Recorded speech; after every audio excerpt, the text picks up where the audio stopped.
ধন, সম্পদ, ঐশ্বর্য, মানুষ হয় নিজের সৌভাগ্যের দ্বারা এগুলো লাভ করে থাকেন, নয়তো কর্মের দ্বারা।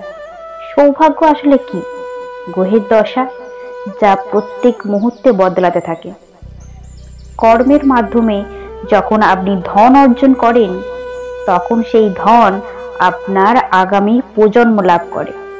হয় সেটা সে ভোগ করে বা তার জন্য ভোগান্তি হয়। আর এটা নির্ভর করে আপনার কর্মের উপরে। কি কর্ম করেছেন আপনি সেই ধনকে লাভ করার জন্য? যদি আপনি সৎ পথে চলেন, নিষ্ঠা ভরে আপনি কর্ম করে থাকেন এবং তার ফলে আপনি ধন অর্জন করে থাকেন, তাহলে আপনার আগামী প্রজন্ম সেটা ভোগ করবে, সেটা প্রয়োগ করবে নিজের বিকাশের জন্য।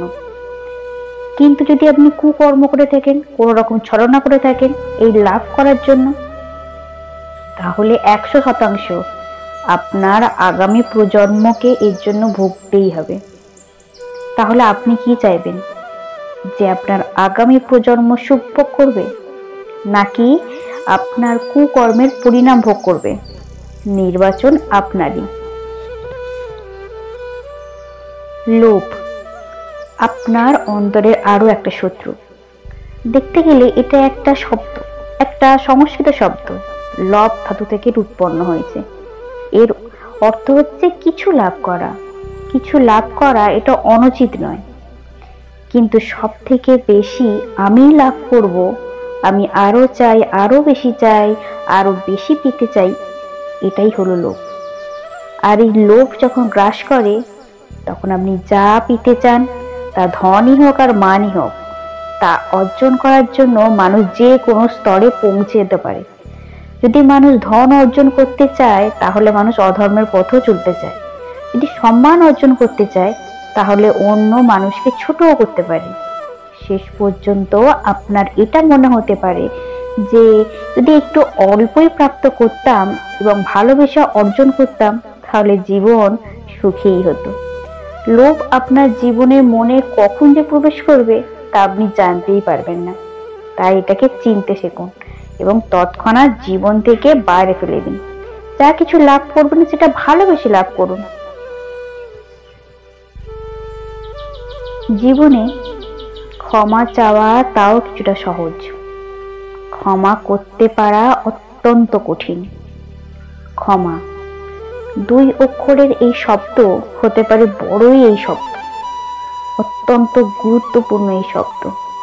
কখনো কখনো অন্যকে ক্ষমা করে দেওয়া তাও কিছুটা সহজ কাজ, কিন্তু নিজেকে ক্ষমা করা অত্যন্ত কঠিন হয়ে দাঁড়ায়।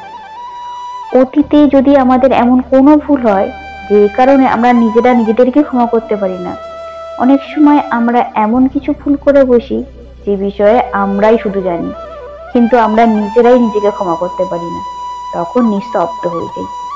যখন আপনি ক্ষমা করতে না শেখেন, নিজেকে যদি ক্ষমা করতে না পারেন, তাহলে তা আপনার জীবনের সবথেকে বাধা হয়ে দাঁড়াবে। সেই জন্য জীবনে অবশ্যই শিখুন যে কিভাবে নিজেকে ক্ষমা করতে হয়, আর শিখুন যে আগের করা ভুল এখন না করা যেতে পারে। এই মন হালকা হবে।